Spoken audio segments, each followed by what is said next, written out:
राधे राधे दोस्तों, आज हम आपसे संस्कृत के उच्चारण स्थान के बारे में डिस्कस करेंगे।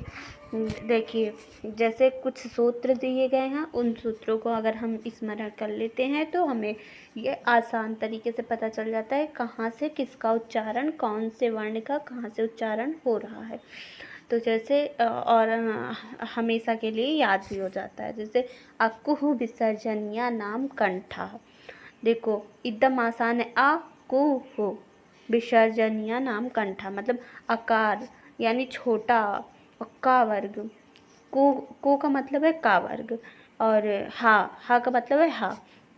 हकार वो ऐसे ही लिख दिया जाता है संस्कृत में कि केवल हा वर्ण लिखने से अच्छा हकार मतलब हा। तो और विसर्जनीय मतलब विसर्ग। तो इसमें देखो छोटा है, और का वर्ग यानी का ख ग अंगा, और हा और विसर्ग, ये सभी का स्थान कहाँ है? उच्चारण स्थान कंठ, यानी ये सभी वर्ण कंठ से बोले जाते हैं। तो मैं आशा करती हूँ कि आपको समझ में आ गया होगा।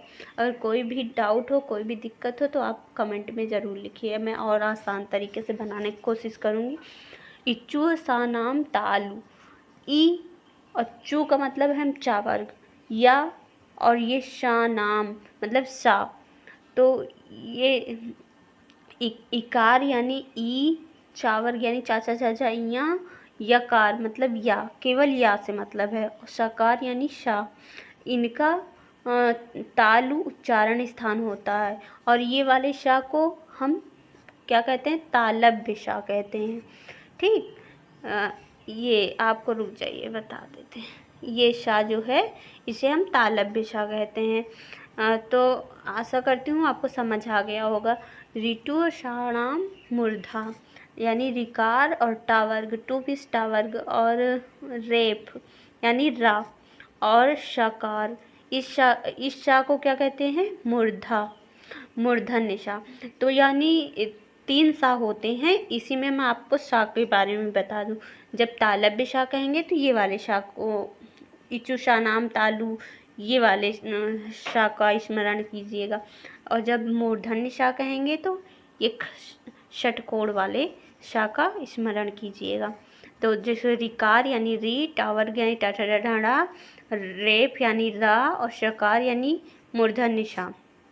ये सभी कहाँ से? मूर्धा से क्या बोलते हैं? उच्चारित होते हैं।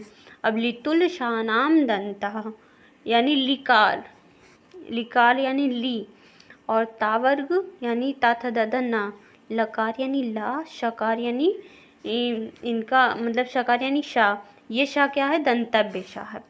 और इनका उच्चारण स्थान कहाँ से होता है? दंत से होता है। उपपद्यमा नाम ओष्ठो, यानी उकार पावर्ग, उकार का मतलब केवल ऊ से है। पावर्ग यानी पा फा बा भम मा, और उपध्यमानीय इनका उच्चारण स्थान ओष्ठ से होता है। ठीक, अब आपको इसमें डाउट नहीं होगा। यमंगड़ना नाम नासिका चा, यानी यकार मकार डकार ड़कार और नकार, यानी पंचम अक्षर सभी पंचम जो का से ज्ञातक होते हैं, सभी पंचम अक्षर उसके क्या होते हैं?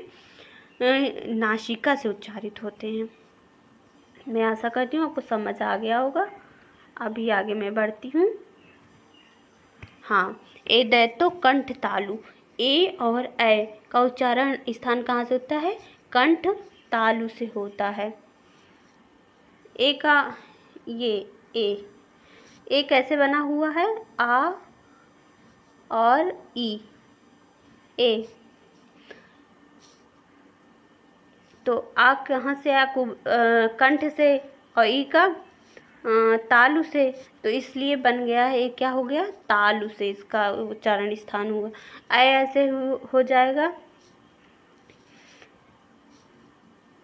ऐसे ही ऐ का भी उच्चारण स्थान हो जाएगा। ओके, आपको समझ आ गया हो। दैतो कंठोस्तम, यानी ओ, आ और उ, ओ इसका उच्चारण स्थान क्या हो जाएगा? कंठ ओष्ठ।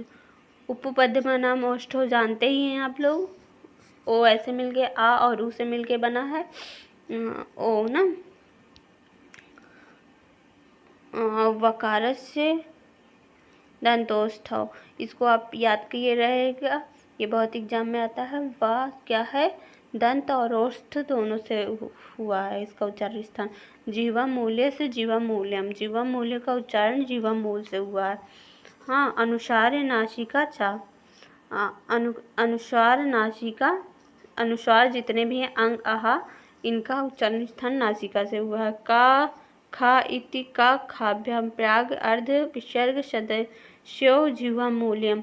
का खा से पूर्व अगर अर्ध विसर्ग सादृश जीवा मूल्य आ गया, जैसे कि आपको बता दें, जैसे ऐसे ऐसे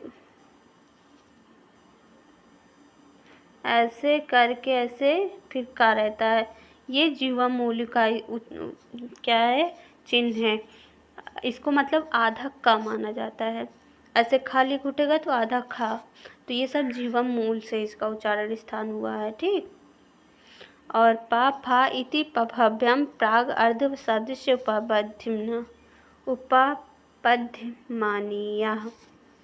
पा फा के आगे अगर यही अर्ध विसर्ग आ जाए तो सादृश उपपद्यमानीय कहलाते हैं। अंग आह इति चा परो अनुसार विसर्गो, अनुसार और विसर्ग अच से परे होते, मतलब कि ये अच में काउंट नहीं होते हैं। अंग और आह अच यानी स्वर होता है, तो स्वर में ये नहीं काउंट होते हैं।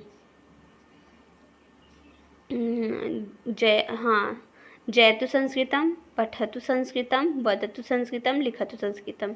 धन्यवाद।